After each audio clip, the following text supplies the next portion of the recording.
बिस्मिल्लाहिर्रहमानिर्रहीम। तो आज हम पढ़ेंगे कि trigonometric ratio for any angles, यानी किसी भी एंगल का हम कैसे उसका फाइंड आउट करेंगे। यानी उसके तो हमारे पास, मैंने कल ही आप लोगों के साथ डिस्कस किया था कि साइन 0 मेरे पास क्या होगा, साइन 30 क्या होगा, साइन फिर 60 90 इस तरह मैंने आप लोगों को यानी विदाउट इसके अलावा यानी आ जाए साइन 89 क्या होगा, साइन 55 क्या होगा, साइन 63 क्या होगा, ये मैंने कल आप लोगों को बताया था। आज मैं सिर्फ इसको आप लोगों के साथ सिर्फ मेमोराइज करना चाहता हूँ। तो बाकी में आज हमारा न्यू टॉपिक है कि कोसिकेंट पे हम कैसे साइन 0 अप्लाई करेंगे, फिर सीकेंट पे कैसे करेंगे, कोटेंजेंट पे हम कैसे अप्लाई करेंगे।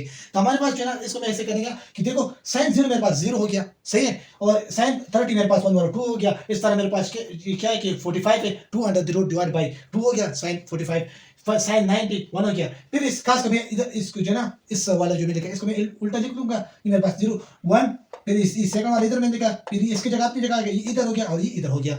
ये हम लोगों को मैं कल बहुत अच्छे तरीके से मैंने बताया था, सही है। फिर ऐसे काम इन दोनों को देखो डिवाइड करें, ये टेंजेंट मेरे पास बराबर है कि साइन डिवाइड बाई कॉस, इन दोनों का बराबर है। तो इन दोनों को मैं आप देखो 0 डिवाइड बाई 1 ये मेरे पास आ जाएगा 0 होगा। फिर इन दोनों को मैं डिवाइड करूँ तो मेरे पास 3 अंडर द रूट होगा। फिर इस तरह मेरे पास इन दोनों को मैं डिवाइड करूँ तो मेरे पास 1 ही आंसर आएगा। फिर इन दोनों को मैं डिवाइड करूँ तो मेरे पास 3 अंडर द रूट होगा। अभी जो है ना मेरे पास देखो, अगर टेंजेंट 90 मेरे पास क्या होगा कि इन दोनों को आपस में डिवाइड करो, यानी 1 डिवाइड बाई 0 मेरे पास इनफाइनाइट है। इनफाइनाइट का मतलब ये है कि नॉट डिफाइन, ये डिफाइन नहीं हो सकता, सही है। तो इसकी जगह आप नॉट डिफाइन भी लिख सकते हो और इनफाइनाइट की सिंबल में लिखा है। तो आज देखो मेरे पास इसको सिर्फ आप लोगों को साइन का रेसिप्रोकल जो है ना कोसिकेंट है, सही है। इस तरह मेरे पास कोटेंजेंट का जो है रेसिप्रोकल है सीकेंट, टेंजेंट यानी इसका रेसिप्रोकल है। फिर इसका टेंजेंट का रेसिप्रोकल कोटेंजेंट है। अब हम इसको इधर अप्लाई करेंगे। फर्स्ट मेरे इधर यानी 0 मेरे पास क्या होगा, देखो हमको मालूम है कि ये दोनों क्या है कि साइन साइन मेरे पास क्या है, साइन थीटा इक्वल है कि 1/2 कोसिकेंट है, सही है। तो ऐसे काम मैं करूंगा कि इस कोसिकेंट की जगह मेरे पास इधर 0 है ना, ये 0, तो ये इसका रिवर्स है। तो मैं इसे मुझे मालूम है, अगर साइन 0 जो है मेरे पास 0 आता है तो मैं ऐसे काम करूंगा कि फर्स्ट इसको इधर फाइंड आउट करूंगा, यानी साइन 0 मेरे पास 0 हो गया। फिर इसको मैं अगर इस तरह भी लिख सकता हूं ना, ये दोनों आपस में रेसिप्रोकल है, तो इसको मैं इस तरह भी लिख सकूं कि cosecant is equal to 1 divide by secant sine sine theta, ये मेरे पास इसका रेसिप्रोकल है। इसको मैं इस तरह भी लिख सकता हूँ, सही है। अभी मैं इस साइन 0 मेरे पास 0 आ गया, तो मैं ऐसे काम करूंगा कि ये 1 अपनी जगह आ गया। फिर मैं ऐसे लिखूंगा कि साइन 0 को मैं 0 लिखूंगा। मैंने आप लोगों को बताया था कि देखो कि 1 डिवाइड बाई 0 यानी समथिंग डिवाइड बाई 0 मेरे पास क्या होगा, अनडिफाइंड होगा, इनफाइनाइट सिंबल हम इसको कहते हैं। ये मेरे पास इनफाइनाइट हो गया कि 1 डिवाइड बाई 0, इसका आंसर मेरे पास हो गया अनडिफाइंड हो गया, सही। ये डिफाइंड नहीं होगा हमेशा, इसको अनडिफाइंड की जगह हम इसको इनफाइनाइट भी कहते हैं। तो ये इधर मेरे पास आ गया कि अनडिफाइंड या इनफाइनाइट हो गया, सही है। कि cosecant divide by 1 over sin theta, 1 over sin का क्या है, इसके वैल्यू में इधर लिखूंगा। मेरे पास क्या है, sin 30 मेरे पास क्या हुआ कि 1 ओवर 2 आया है, तो मैं इधर लिखूंगा कि मेरे पास हो गया कि कोसिकेंट अपनी जगह मैंने लिख लिया, कोसिकेंट हो गया, और sin वाला वैल्यू क्या है कि 1 ओवर 2 है, तो 1 ऊपर वाला मैंने अपनी जगह लिख लिया। फिर इधर मैं 1 ओवर 2 लिखूंगा। अगर इस 2 को मैं ऊपर ले जाऊं तो मेरे पास क्या आ जाएगा, ये ऊपर उल्टा हो जाएगा, उल्टा यानी इधर आ जाएगा कि डिवीजन फॉर्म में हो गया, तो ऊपर चला गया तो मेरे पास क्या होगा 2 होगा, इधर मेरे पास 2 ही आ जाएगा, तो मैं इसको 2 इधर लिखूंगा, सही है। फिर मैं ऐसे काम करूंगा, अगर इसकी फिर साइन 30 साइन 45 मेरे पास है कि 2 under the root divide by 2 है।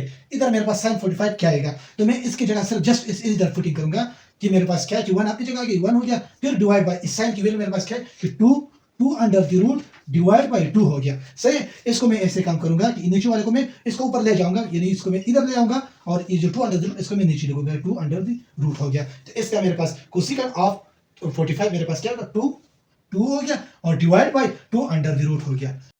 इधर जो है ना मेरे पास ये हो गया 1/2, तो इसको मैं इधर मैंने लिख लिया। देखो 2 divide by 2 under the root, इसकी रेसिप्रोकल है, इसके उल्टा मैंने लिख लिया इधर, सही है। इसी तरह मेरे पास क्या है कि 60 में कैसे लिखूंगा, यानी कोसिकेंट ऑफ 60, इधर मेरे पास sin 60 क्या है कि 3 अंडर द रूट है, तो इधर मैं सिर्फ लिखूंगा 3 अंडर द रूट, और डिवाइड बाय में मेरे पास क्या है 2 है, तो 2 इधर लिखा हुआ है, तो 2 को मैं ऊपर ले जाऊंगा और 3 अंडर द रूट मेरे पास नीचे आ जाएगा। इधर मेरे पास सिंपल यही आ गया कि 2 पर चले गया और 3 अंडर द रूट नीचे आ गया। ये जो है ना थोड़ा सा टफ है, मुझे लग रहा है, देखो आप लोगों को कंफ्यूजन बहुत ज्यादा होगा। इसको मैं एक दफा और कर दूं तब लोगों को कोई कंफ्यूजन खत्म हो जाएगी, नीचे इधर तक मैं आ जाऊँ ना तब लोगों को कंफ्यूजन खत्म हो जाएगा। मगर इधर आप लोगों को थोड़ा बहुत कंफ्यूजन लग रहा है कि कैसे हो गया कैसे हुआ, थोड़ा सा ध्यान कर देखे तो इंशाल्लाह इसकी बेस में सब कुछ करता हुई, ये पहले वाला, फिर इसकी बेस में करता हूँ, फिर इसकी बेस में करता हूँ, यही है।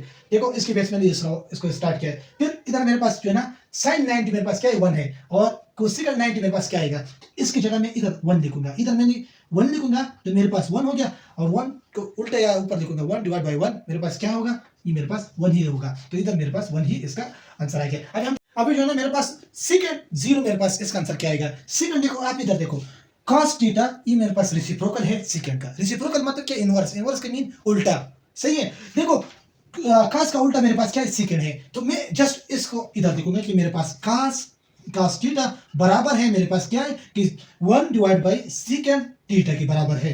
इसको मैं इस तरह भी लिख सकता हूँ, इसको मैं secant equal to 1 divide by cos theta, और इधर भी मैं थीटा लिखूंगा, इसी तरह मैं लिख सकता हूँ। अभी देखो मैं ऐसे काम करता हूँ, 1 को मैं अपनी जगह लिखूंगा और इसकी यानी cos मेरे पास cos 0 मेरे पास क्या है, cos 0 मेरे पास 1 ही आया है, तो मैं इधर 1 लिखूंगा। तो 1 मैंने इधर लिख दिया, यानी 1 डिवाइड बाई 1 एक दूसरे से कटिंग हो गया, इधर मेरे पास 1 ही इसका आंसर रह गया, तो मैं इधर 1 लिखूंगा। अभी जो मेरे पास है सीकेंड 30 क्या आएगा।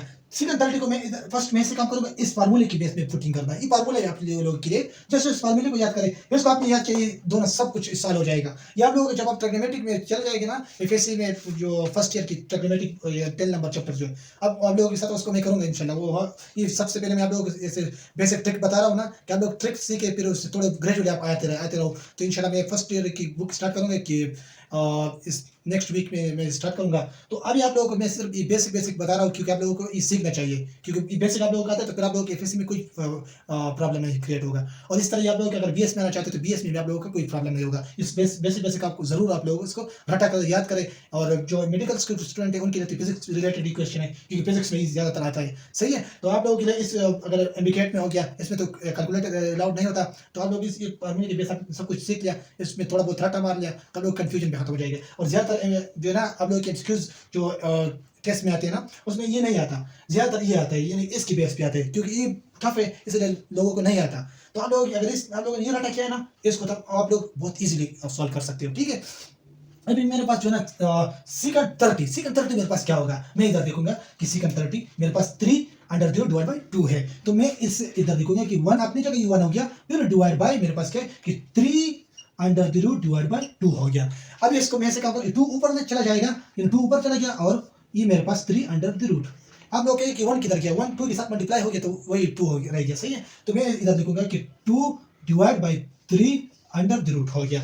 अभी मेरे पास ऐसे काम है कि नेक्स्ट में देखो कि सीकेंड 45 मेरे पास क्या आएगा। देखो cos 45 मेरे पास क्या है, तो 2 under the root divide by 2 होगा। तो मैं इधर लिखूंगा कि 2 अंडर द रूट में लिखूंगा, और डिवाइड बाई मेरे पास 2 है, तो मैं 2 लिखूंगा। इसको मैं अगर इसको रेसिप्रोकल कर दूं तो इधर मेरे पास आ जाएगा 2 हो गया, और ये 2 ऊपर चला गया, 1 के साथ मल्टीप्लाई हो गया, तो मेरे पास 2 1 2 हो गया। तो इधर मैं लिखूंगा कि सीकेंड ऑफ 45 मेरे पास 2 divide by 2 under the root हो गया। अभी जो मेरे पास जो है ना, मैं देखूंगा कि सीकेंड 60 मेरे पास क्या होगा। सीकेंड फर्स्ट में ऐसे देखूंगा कि cos क्या है, cos 60 मेरे पास 1 ओवर 2 है। मैं जस्ट इधर लिखूंगा कि 1 डिवाइड बाई मेरे पास 1 ओवर 2 है, तो 1 ओवर 2, ये 1 ओवर 2 मैंने इधर लिख दिया। अभी 2 को ऊपर में चला जाएगा तो मेरे पास हो जाएगा कि 2 डिवाइड बाई 1, और इसका हमेशा हम इसी तरह लिखे कि किसी नंबर के नीचे 1 होता है तो उसका हम नहीं लिखते। तो मेरे पास 2 हो गया, तो मैं इधर 2 लिखेंगे। अभी मेरे पास नेक्स्ट क्या है कि 90, सेकंड 90 मेरे पास क्या होगा। सेकंड 90 के लिए मैं फर्स्ट इसको देखूंगा, cos 90 मेरे पास क्या है, cos 90 मेरे पास 0 है, तो मैं इससे काम करूंगा कि cos 90 मेरे पास 0, तो मैं इधर 0 लगा दूंगा, सही है। अब फिर मैं ऐसे काम करूंगा, इस 0 को मैंने आप लोगों को इधर बताया था, देखो अगर किसी नंबर के नीचे मैं 0 लिखूं तो मेरे पास क्या होगा, अनडिफाइंड होगा, यानी इनफाइनाइट होगा। ये मेरे पास सॉल्व नहीं होता, तो इसको मैं अनडिफाइंड करूंगा। अनडिफाइंड को हम रिप्रेजेंट करते हैं इस इनफाइनाइट शेप, इस सिंबल पे, सही है। तो मेरे पास इनफाइनाइट, ये उल्टा 8 उसको लिखते थे, ये क्या है, किसका शेप है, अनडिफाइंड का। तो 0 यानी समथिंग डिवाइड बाय 0 मेरे पास इनफाइनाइट अनडिफाइंड होगा, इधर मेरे पास अनडिफाइंड हो गया। अभी मेरे पास नेक्स्ट है कोटेंजेंट। कोटेंजेंट यानी कोटेंजेंट 0 मेरे पास क्या होगा, कोटेंजेंट 30 क्या होगा, 45 क्या होगा, इसको हम कैसे फाइंड आउट करेंगे। तो इसके लिए यही फार्मूला है, नीचे वाला tangent theta is equal to 1 over cotangent theta. इसको मैं जस्ट इधर लिखना चाहता हूँ कि टेंजेंट थीटा मेरे पास हो गया, ये बराबर है कि 1 divide bye cotangent of theta. इसको मैं इस तरह भी लिख सकता हूँ कि कोटेंजेंट थीटा मेरे पास बराबर है 1 डिवाइड बाय टेंजेंट थीटा। इसको मैं इस तरह भी लिख सकता हूँ। अभी देखो अगर मेरे पास हो गया कोटेंजेंट ऑफ 0, ये क्या होगा, तो मैं इधर देखूंगा कि टेंजेंट ऑफ 0 मेरे पास क्या है, 0 आया है, तो इसका आंसर 0 है। तो मैं इधर देखूंगा कि 1 डिवाइड बाय 0। आप लोग मैंने पहले बताया कि अगर समथिंग डिवाइड बाय 0 मेरे पास अनडिफाइंड होगा, तो अनडिफाइंड को हम कैसे लिखेंगे, इस तरह लिखते हैं, तो ये मेरे पास अनडिफाइंड हो गया। दूसरा क्या है मेरे पास कि कोटेंजेंट ऑफ 30 क्या होगा। कोटेंजेंट ऑफ ये मेरे पास क्या है, ये मेरे पास आया है कि 1 divide by 3 under the root, सही है। इसको मैं जस्ट ऐसे काम करूंगा कि इधर मैं लिखूंगा इसकी जगह कि 1 divide by 3 under the root 1 divide by 3 under the root, 3 ऊपर चला गया तो मेरे पास क्या होगा कि 3 डिवाइड बाई 1, इसको मैं इस तरह भी लिख सकता हूँ कि 3 अंडर द रूट। इधर मेरे पास कोटेंजेंट ऑफ 30 मेरे पास 3 अंडर द रूट हो गया, सही है। इस तरह मेरे पास जो है ना कोटेंजेंट ऑफ 45 क्या होगा, कोटेंजेंट ऑफ 45 इधर मेरे पास क्या टेंजेंट ऑफ 45 1 है, तो मैं इसकी जगह इधर 1 हो गया मेरे पास, तो 1 डिवाइड बाई 1 1, तो इधर मेरे पास 1 ही रह गया, तो ये मेरे पास हो गया कि कोटेंजेंट ऑफ 45 1 ही होगा। अभी नेक्स्ट मेरे पास क्या है कि मैं कोटेंजेंट ऑफ 60 मेरे पास क्या है, कोटेंजेंट ऑफ 60 को मैं देखूंगा कि इधर मेरे पास टेंजेंट ऑफ 60 क्या है, टेंजेंट ऑफ 60 मेरे पास 3 अंडर द रूट है, तो मैं इधर लिखूंगा कि 3, ये मेरे पास 3 अंडर द रूट है, ये तो ऊपर नहीं बस यही है, तो इसका सेम टू सेम यही मेरे पास आंसर आया कि 1 divide by 3 under the root, 1 divide by 3 under the root हो गया, सही है। इसी तरह फिर मेरा कोटेंजेंट ऑफ 90 ये मेरे पास क्या इनफाइनाइट, ये मेरे पास ऐसे कैसे आ जाए कि इनफाइनाइट डिवाइड बाय इनफाइनाइट यानी अनडिफाइंड डिवाइड बाय अनडिफाइंड, ये मेरे पास आएगा 0, सही है। और इस तरह आ गया कि 0 डिवाइड बाय 0 ये मेरे पास आएगा infinite in undefined, 0 divide by 0 undefined होगा, और undefined divide by undefined infinite divide by infinite मेरे पास क्या होगा, ये मेरे पास हमेशा 0 होगा, इसका आंसर मेरे पास 0 ही आ गया। इधर मेरे पास क्या था इनफाइनाइट है, तो इधर में इसका रेसिप्रोकल 0 है। तो देखो आप लोगों के लिए ये और भी एक आसान ट्रिक है, देखो आप ऐसे भी कर सकते हैं कि पहले आप ऐसे काम करो, इस साइड पे चले जाओ, ये क्या है कि इनफाइनाइट है, फिर मेरे पास 2 है, फिर ये मेरे पास इसको फर्स्ट आपने फाइंड आउट कर दिया, फिर ऐसे काम आप करो, इस साइड स्टार्ट लो, इस साइड देखो 1 हो गया, फिर मेरे पास ये हो गया, फिर ये इधर आ गया, इधर आ गया, ये इधर आ गया, उसी तरह ये उसकी तरह है, तो जस्ट सेम टू सेम है। फिर ऐसे काम करें, मेरे पास देखो कोटेंजेंट किसकी बराबर है, कोटेंजेंट हमेशा मेरे पास बराबर है कोसेकेंट, सही है, इस डिवाइड बाय सेकेंड की बराबर है, सही है, इसकी बराबर। तो मैं ऐसे काम करूंगा कि इन दोनों को आपस में डिवाइड करो, इनफाइनाइट डिवाइड बाय 1 मेरे पास क्या होगा अनडिफाइंड, ये हो गया, फिर इस दोनों को करो, फिर इन दोनों को करो, मेरे पास ये ऊपर वाले, ये इस तरीके भी हो सकते हैं।